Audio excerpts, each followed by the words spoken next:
What's up, everybody? This one's going to be a quick one today, mainly because I'm getting over a respiratory cold, and I apologize for having to clear my throat or any coughs or anything like that. But again, this is going to be super quick.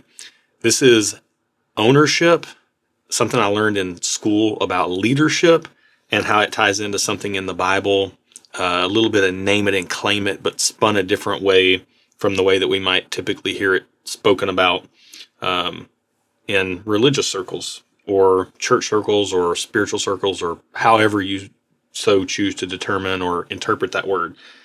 Romans 3:23 says, "For all have sinned and fall short of the glory of God." And this is so simple because all means everybody.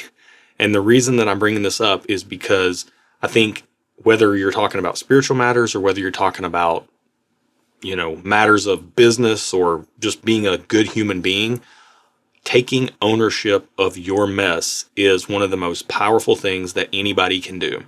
If you've got a boss that deflects and blames his employees for everything, that boss does not get the respect of the workers that work for them. If you have a boss that takes ownership and owns the mess and then chooses to, through treating his employees in good ways that help them achieve the goals, that boss gets recognition, that boss gets respect from his people. In much the same way, we have to take ownership over our sin. And sin is a word that I used to avoid like the plague because I never wanted to talk about it. I grew up old school Church of Christ, hellfire and brimstone, trying to get straight A's on my spiritual report card. And it, to me, was, I didn't want to be a sinner. I didn't want to admit that I sinned, and I wanted to try to be above reproach as much as I could.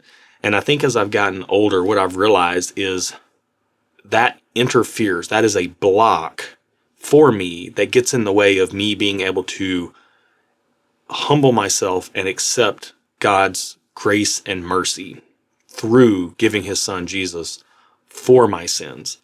If I didn't have any sins, Jesus wouldn't have needed to come and die for them. That in and of itself, like I'm denying God the gift that he sent of his son when I'm not claiming my sins. So when I say name it and claim it, what I'm talking about is naming your sins. I was talking to my wife the other day and I said, when I started looking at my sin and naming it my pal, my pride, anger, and lust, because those are the three things that I struggle with the most. When I started naming it my pal, that's when I really started becoming aware of and opening my heart to God's grace and mercy. And she said, that's really cool, but it feels like you're minimizing your sin by calling it your pal. And I said, isn't that what we do though? Don't we minimize our own sin? Don't we underplay our own downfalls? It's easy to point it out in other people sometimes, but it's very hard to see it in ourselves. And the more introspective that we can be, I think the better off we are. The other thing that struck me about this was the original sin that took Adam and Eve out of the Garden of Eden wasn't murder. It wasn't adultery. It wasn't any of these major sins that we look at as being just huge travesties. It was simply them putting their own will before God's.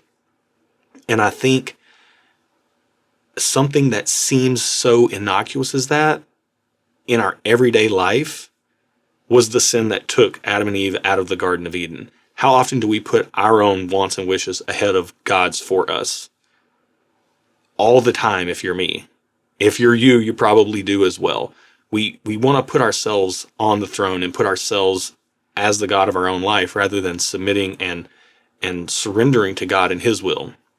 So anyways, I just thought this was like a really profound way of thinking about it. Naming my sin my pal keeps it more prevalent in my life, more on my radar, and it helps me steer away from it more. So with that said, I'm going to have a little sip here. I don't often get hype bottles, but I got a bottle of Weller Antique 107. This is a store pick from a local store.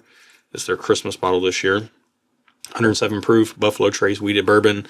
Typically, like Buffalo Trace, don't tend to like wheated bourbon, but thought this was a good pour to try. Brand new bottle, so we'll see. It smells very fragrant, very good, very fruity.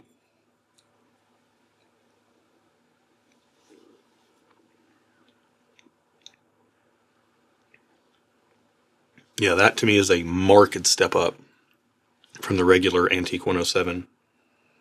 Wow. Very, very much, much more robust. Man, I like that a lot. That's really good. Again, I want to encourage you. Maybe take a second to sit down with a sip, ponder the areas in your life where you're not being fully conscious of your sin and shortcomings. And don't be afraid to name it what it is. Sin separates us from God. The more we sin, the separation of Adam and Eve in the garden from God, it wasn't like like I said, it wasn't like they killed somebody. It's just their actions separated them from God. And that's what sin does to us in our everyday life. It separates us from relationship with God. So the more we're in relationship with God, I believe that the Spirit works through us to separate us from our sin, or we lean into our sin and separate ourselves from God. We have that choice to make on a daily basis. So with that said, I'll leave you with that. Cheers. See you guys next week.